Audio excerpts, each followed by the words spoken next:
Hello there. Welcome to the Transforming Trauma Podcast, a complex trauma podcast from the NARM Training Institute. My name is Sarah Buino, and I'm a psychotherapist in Chicago and currently a NARM student, and I'm so excited to share this podcast with you all. Transforming Trauma is presented by the NARM Institute. The Institute offers NARM practitioner trainings for mental health professionals who are looking for an advanced training in complex post-traumatic stress disorder. The neuroaffective relational model is a cutting-edge, innovative approach for resolving CPTSD, addressing attachment, development, relational, and intergenerational trauma. During this unprecedented time of our world dealing with COVID-19, we are grateful to have come together with so many of you for the recent NARM online community gatherings, and we're looking forward to our next free community gathering on May 14th. These events focus on how we can stay emotionally healthy during this time of isolation and are great opportunities to engage with the NARM material and the NARM community. We've made the replay videos from all these events available on our website so that you can access them even after the events have occurred. We hope that these are useful resources for you during this time. Please go to www.narmtraining.com/events to sign up for the replay videos.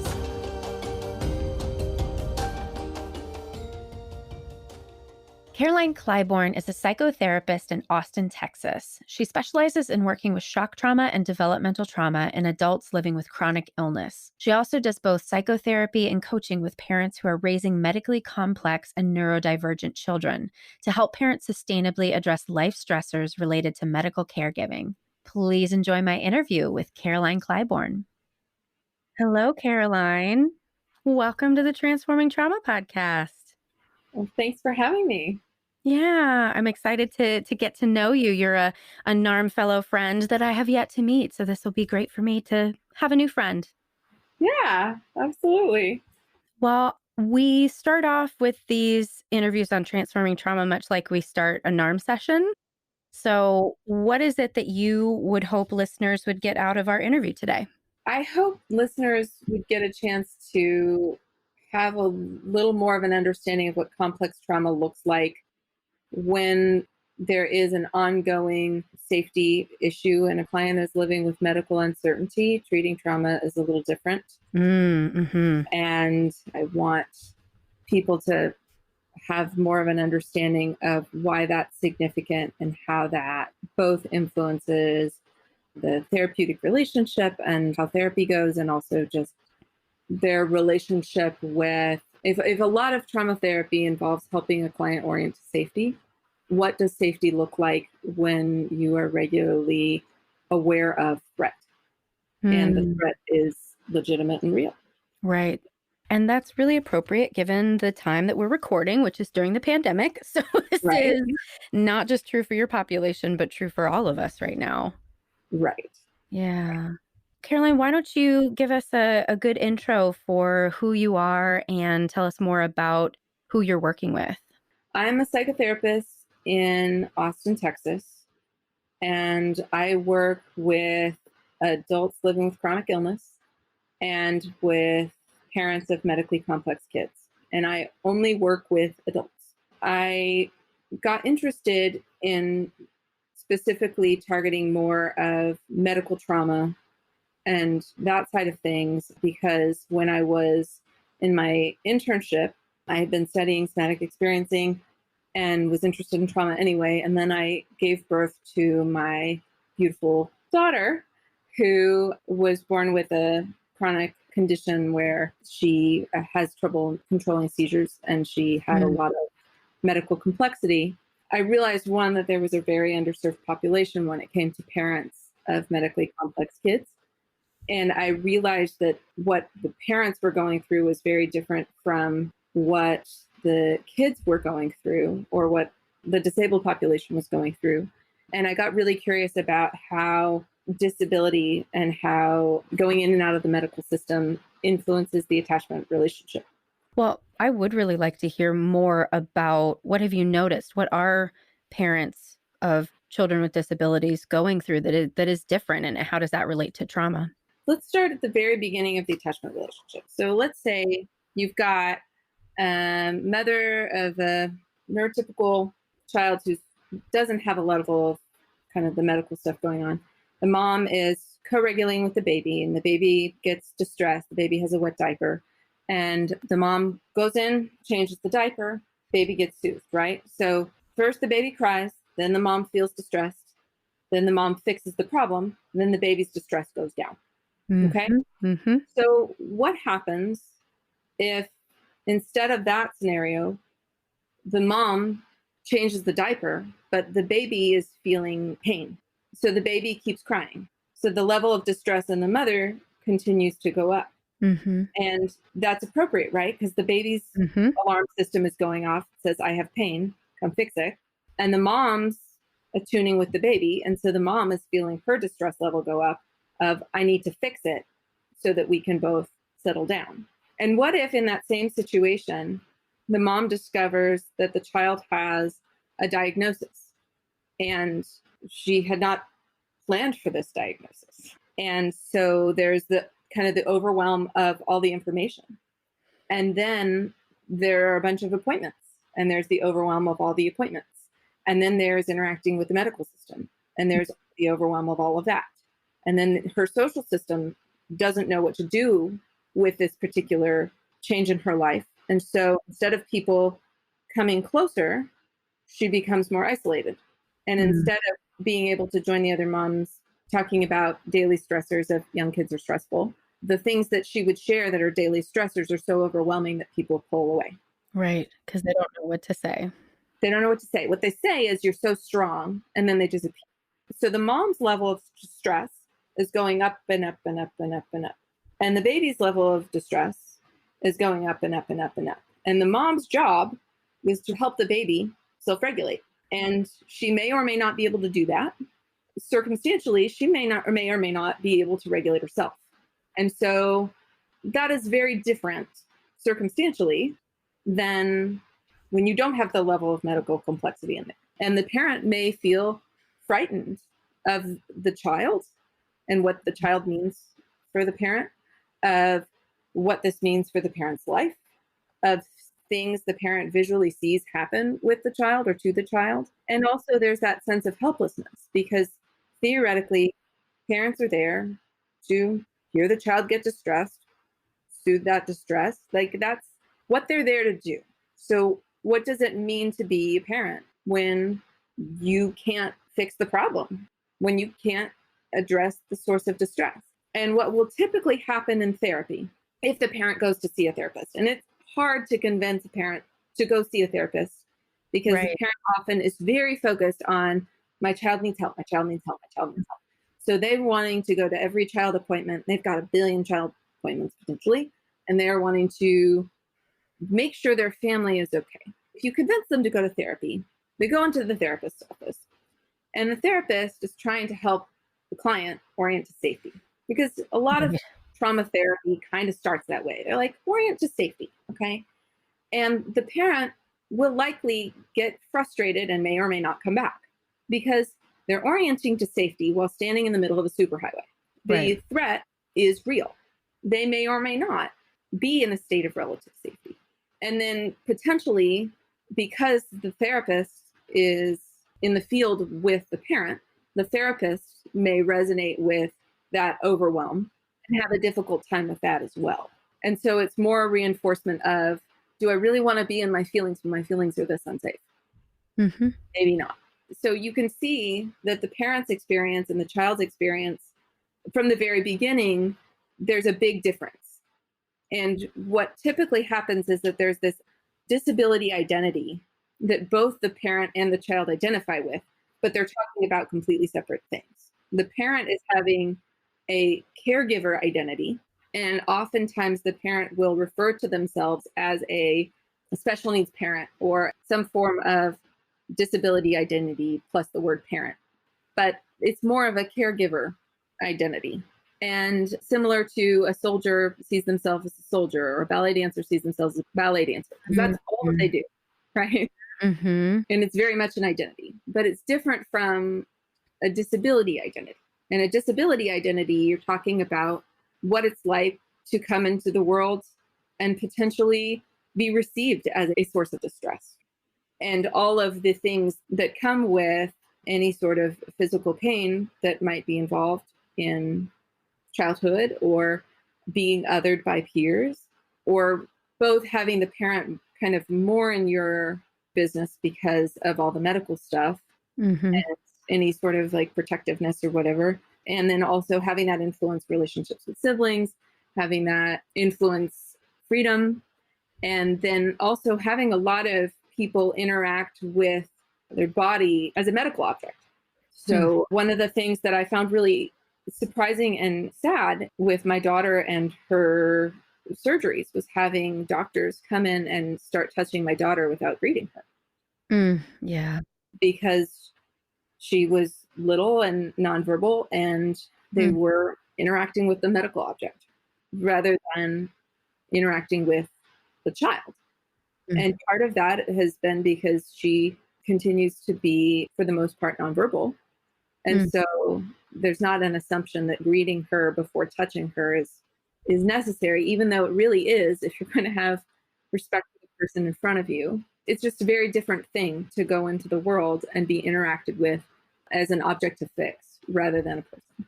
Or to have strangers stare and have a concerned look on their faces when the child is happy, when the child is just doing their thing. You know, they're very different tracks. And so I work with trauma in adults who are living with chronic illness or who have a disability identity.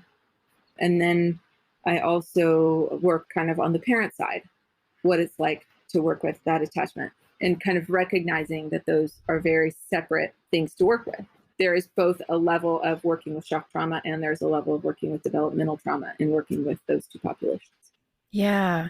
So you're working with adults. Let's stick with the parents for just a minute, because I think that's potentially likely a less visible population because everyone's going to be focused on the identified patient often, right? So if we talk about parents for a moment, when we think about developmental trauma, that starts early in childhood. But my guess is that a parent's own developmental trauma is activated then by their relationship with their child. Can you explain what that looks like, what happens, what's there? The best way to describe how developmental trauma gets activated in parents is the same way that electricity would be activated if you dropped a toaster in a thing of water. You know, usually the parents, typically, it's not unusual for a parent to have their own childhood stuff come up when raising their child. We all kind of end up getting a certain amount of childhood stuff snagged by what our child does or doesn't do, and that raises like grief and anger and stuff. And there's plenty of stuff to go see your therapist about, even you know, raising a neurotypical child. Okay, but it is different than the level of helplessness that can come up when working with medical stuff with your child, because often we confuse agency with power. Yeah, say more about that. So a parent does not have the ability to stop their child's medical problem from existing. A parent still has the capacity to parent. Often the parent can get really stuck in the overwhelm of how helpless it feels to have no power over the most significant thing in their child's life. And that is completely legit. And it can feel very similar to childhood helplessness, right? Yeah. And it really pulls on a lot of childhood strategies. But potentially, parents have more capacity to contain their sad feelings and their angry feelings than a child does. And it is really tricky when trying to connect with adult consciousness. When asking for the parent to show up in their adult consciousness, you cannot at the same time accidentally minimize the reality of the helplessness in the situation. And I think that's one of the things that can really come up. It can feel like one or the other, where you're either highlighting how impossible the situation is or you're minimizing it. Well, I can only imagine, because in NARM, we recognize that the way that we relate to a situation is what potentially increases the distress. But if you were to say that to a parent with a child with a chronic illness, they might want to punch you in the face. right? So how do you That is approach true. that very tenderly, right? And hold that this really, again, this is a real threat. This is really difficult. Right. And the analogy that I use with my clients oftentimes is to call it an apocalypse. Hmm. You are living through an apocalypse. Hmm. And instead of zombies coming and getting everyone, the zombies are coming to get your kid. And you are both expected to live a pre-apocalyptic life and a post-apocalyptic life at the Hmm. same time. You have to make sure your child is physically safe, and you have to bring cookies to the bake sale. And you have to make sure that any problems that you mention to other people are within kind of the medium-sized problems. People love Right. talking about medium-sized problems. Oh, you got in a car accident? Oh, that sucks. I'm so sorry that happened to me. Da, da, da. People will Hmm. join you and relate to you. They will not ostracize you or be weirded out or back up. Right. Right? Right.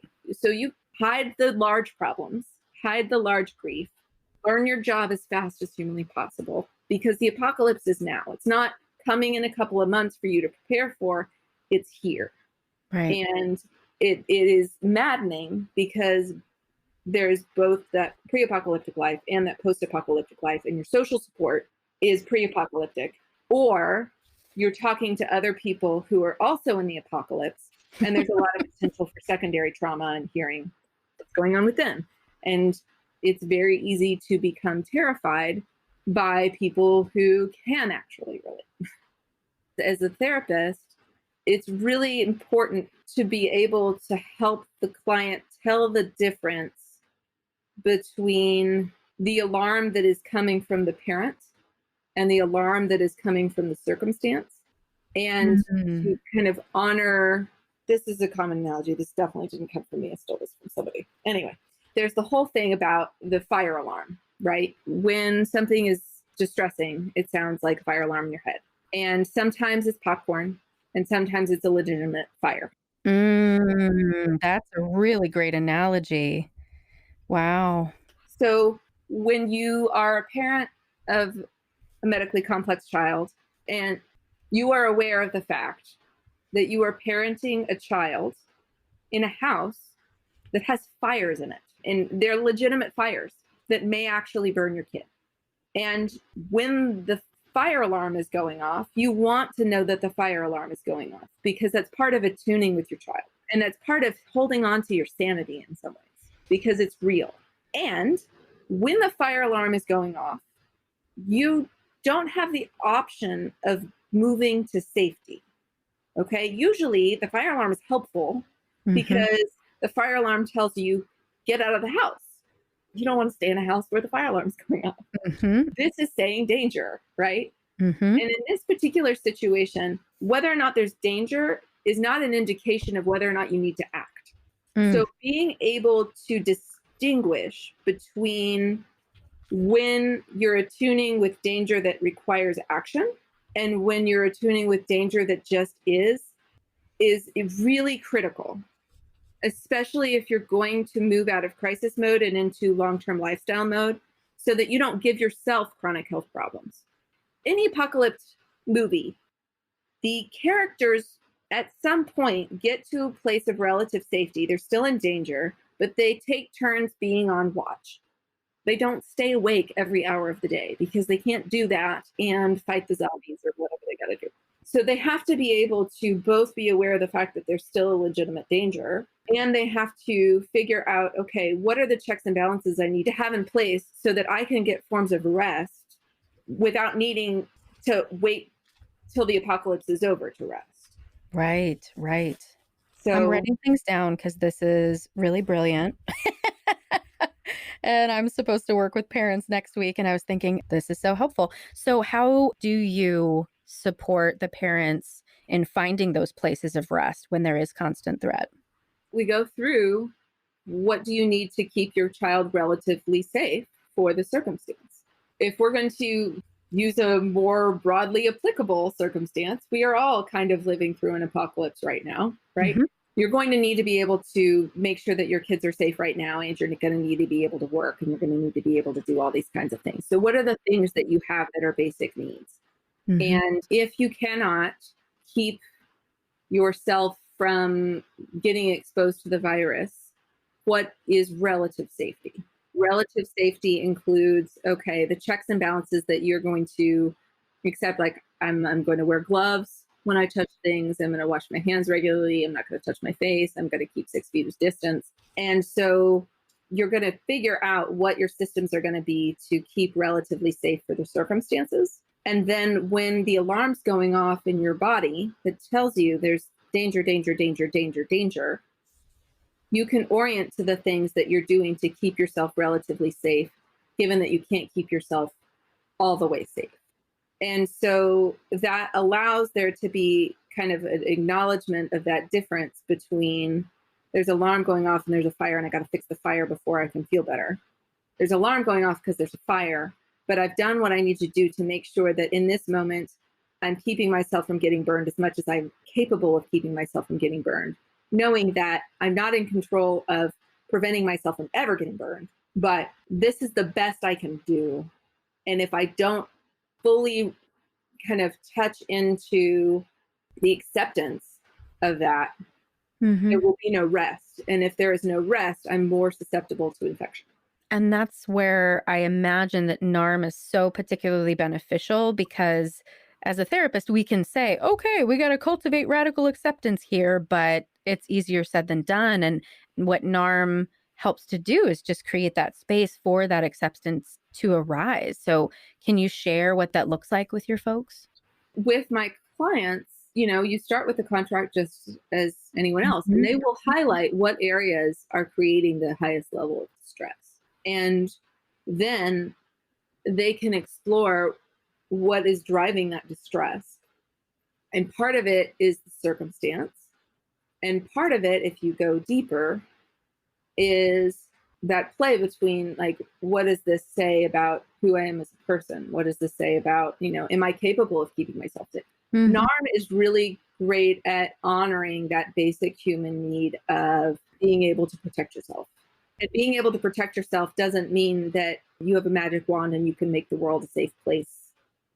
But it's being able to do some things on your behalf that really honor your ability to be an actor in your own life. How do you want to play this? If this is true, if this is your reality, what are your values?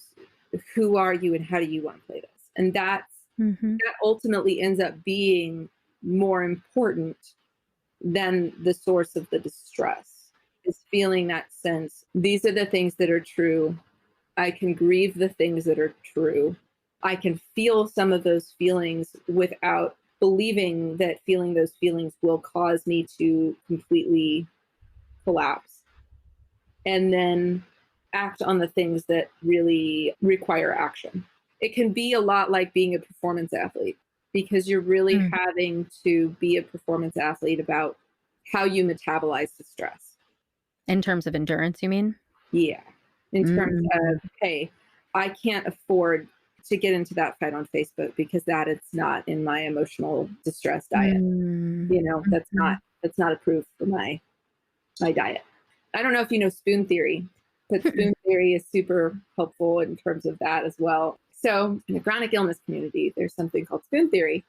And it was from somebody who I think had chronic fatigue, and she was trying to describe to a friend what it was like to try and get through the day having chronic fatigue. And so they were at a restaurant. She grabbed a handful of spoons, and she's like, most people have an unlimited number of spoons, but these are all the spoons that you have for the whole day. What are you going to do when you wake up in the morning? Are you going to brush your teeth? That's going to cost you a spoon. You're going to wash your hair? Oh, that's 3 spoons. You're going to feed yourself? Oh, look, you've used up half your spoons for the whole day. And so you end up having to ration out where you spend your spoons, and know that if you run out of spoons, you're done. There's no more. And so emotionally, the parents who have medically complex kids have a limited number of spoons. There is a general level of distress all the time that takes energy. And they are having to help a child metabolize distress at a different rate than the parent who's changing the wet diaper. It's a lot more coming through the system. And so if you don't have an endless supply of spoons, where are you going to spin your spoons?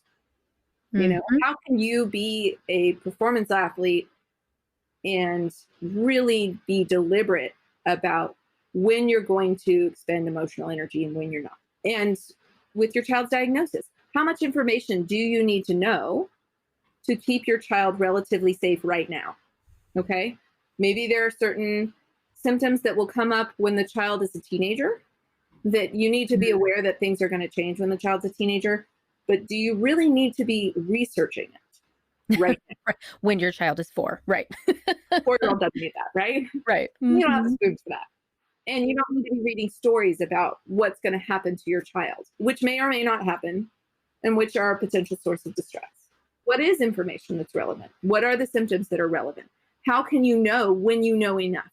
And 2, with community, there is, again, that sense of being able to connect with people who get it feels really great until it doesn't.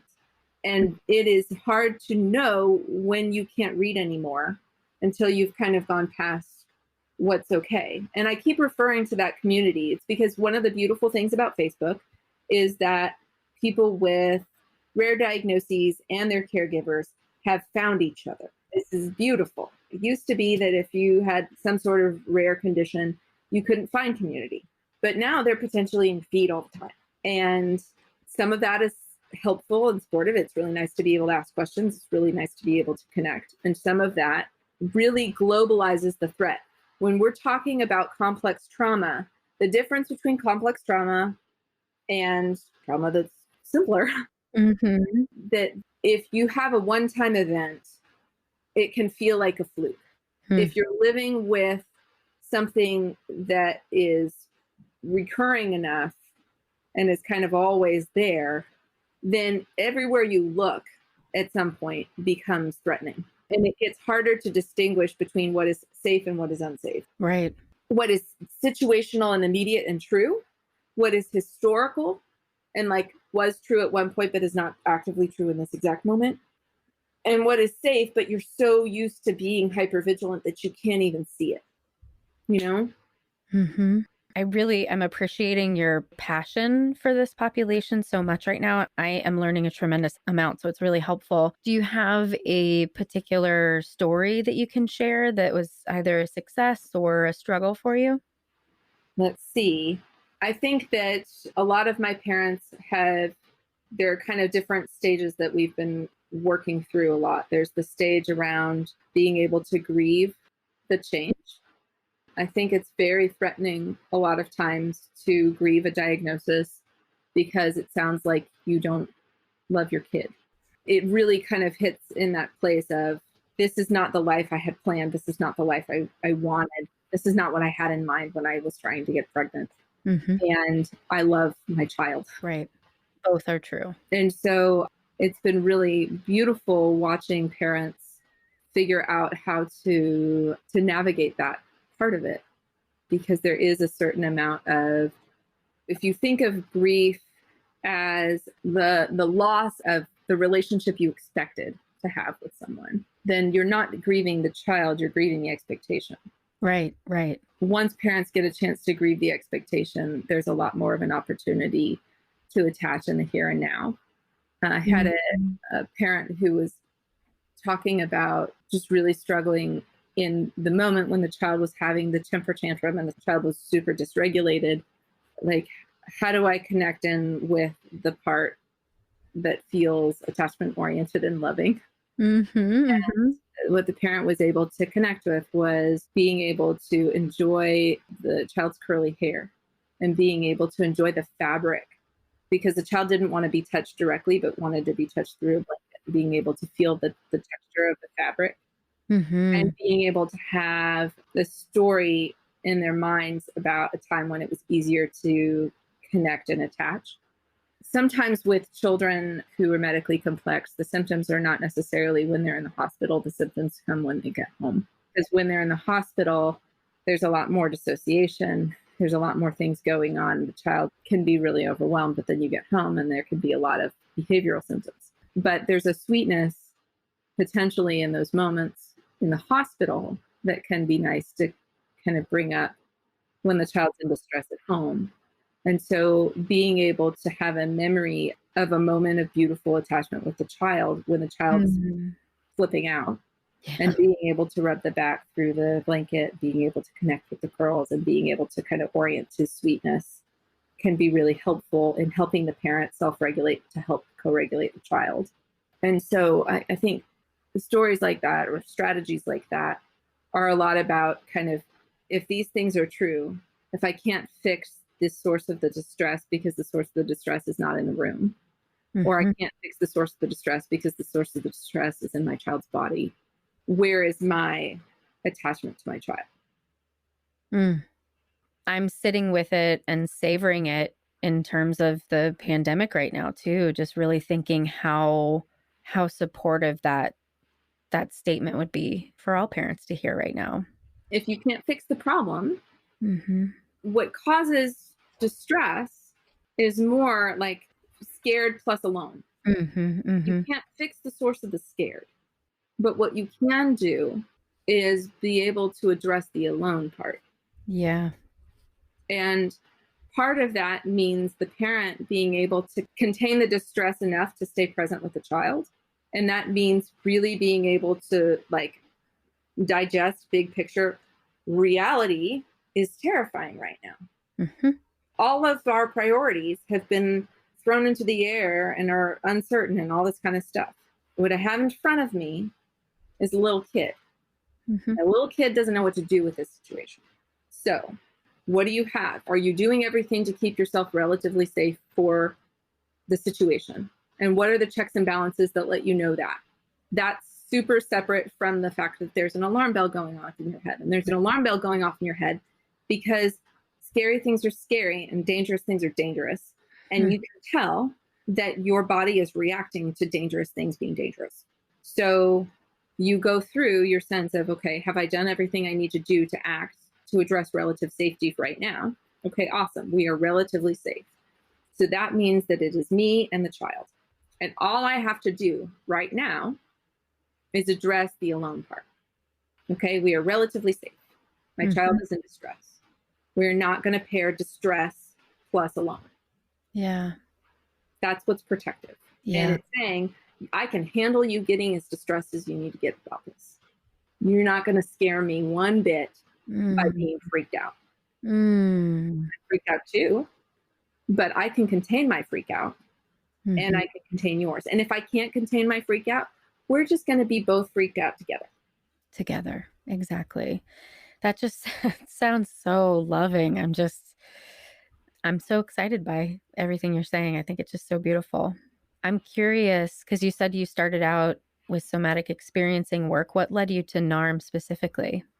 Well, I really wanted to address the relationship part. And I found that somatic experiencing was great at working with the shock trauma part, right? It was great at dealing with the parts that needed to be slowed down because they were just too overwhelming and addressing kind of the horror. But I found that in my own therapy, a lot of what was coming up was identity work. And I had an experience with my child that was extremely devastating, where my daughter was having 15 seizures a day, and she had brain surgery to try and stop her seizures. And there were complications from the brain surgery, and she was half paralyzed by the surgery. And then 9 days later, the seizures came back. Oh my God. And so she was having 15 seizures a day and was half paralyzed. We were in the hospital 33 days. I had a 5-year-old who was away from his mom. We came home from the hospital. My 5-year-old was super angry with me.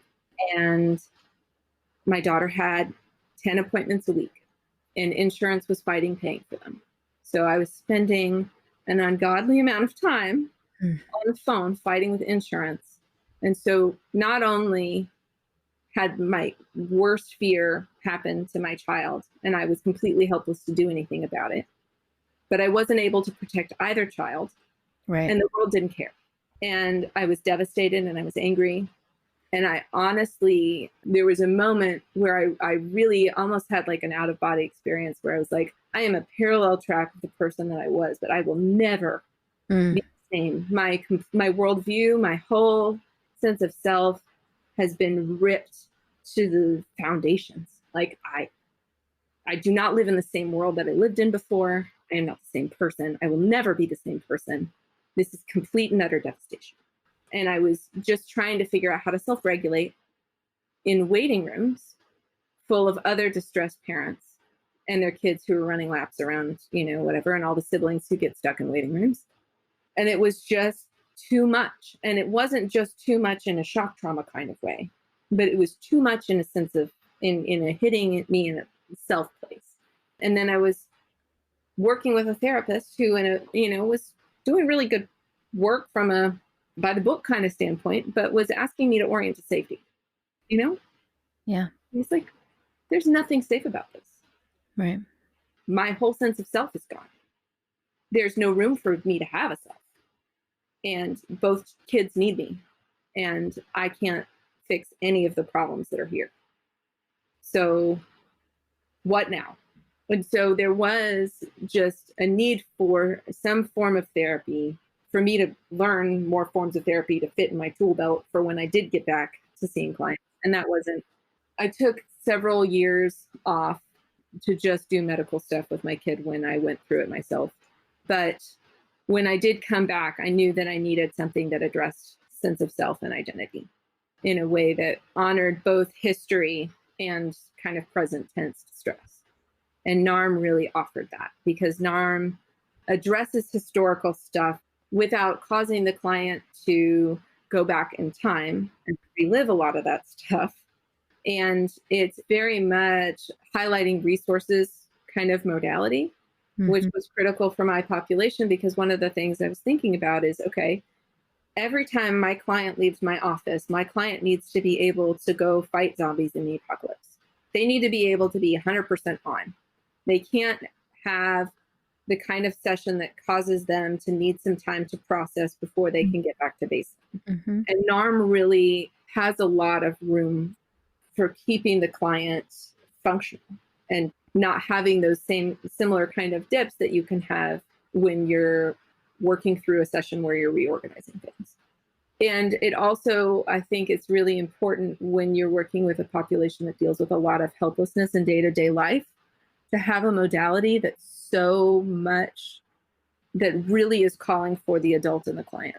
Because there's a difference between being in a low position of power and feeling helpless due to that low position of power, and actually not having anything that you can do. This is a little bit of a tangent, but this is a super important story. Okay, there was this woman in the news who was a blind woman who was standing up at a convention talking about women in Africa. And she had been raising her hand in the meeting for 2 hours and no one called on her. And they closed the Q&A. And the crowd allowed her to speak. And she said, it's funny. I'm the blind woman, but y'all haven't seen me for the last 2 hours. And she said, blind women have it a lot rougher than women in Africa, because we're more likely to be raped. We're more likely to be living in poverty. We have fewer resources. It is worse. And when we are talking about women in Africa, we need to address intersectional issues, like the intersection between disability and gender. And it was the comment of the conference, and the article focused on it being the comment of the conference. Okay. But I'm an NARM therapist, so I was asking myself, okay, well, where was her agency? Because the article wanted to really highlight the fact that other people had allowed her to speak. But that had nothing to do with her. That wasn't her agency at all. Her agency was in her holding on to the truth and being able to stand that unstandable thing and keep her hand up. That was an act of endurance. Yeah. And it would have been very easy to put her hand down and feel despair. Right. Like, these people don't get it. They're never going to get it. And that's ultimately what matters, right? And even the article was focused on something that was completely out of her control. That was not what was inspirational. It was not inspirational that other people bothered to call on her. Right. It was inspirational that she bothered to get there. And that even when circumstances were not reflecting back to her that the truth was true, that she was able to know the difference between what was circumstantial and unavoidable, and what was circumstantial, and the group really needed to be responsible for that, Mm-hmm. and what was kind of her own trauma history, la la la. So she knew she wasn't acting out her baggage. She was showing that the truth was the truth. That was the agency. Yeah. Woman in a super low position of power. I don't know. That's a low position of power, but she had agency. Yeah. That was not offered to her. Right. That came from her. That's what I'm working with my clients to do. That's a beautiful story to end on here. And I want to thank you too for sharing your own personal experience of what you've been through and how that has supported your work with clients too. I hear the passion, and I'm just very appreciative of everything I've learned today. And I'm sure the audience has learned a lot too. Thank you. I'm happy to be part of this, and thank you for having me. Thanks so much for joining us for today's episode. If you want to learn more, you can go to the show notes or visit us at www.narmtraining.com/transformingtrauma. The Transforming Trauma podcast is brought to you by the NARM Training Institute. NARM practitioner trainings for mental health professionals are offered across North America and internationally. We are so excited to share the power of healing from complex trauma with all of you. Your listenership means a lot to us on the Transforming Trauma team. Do you feel inspired to help bring greater trauma healing to the world? If so, we'd like to invite you to share the Transforming Trauma podcast with others.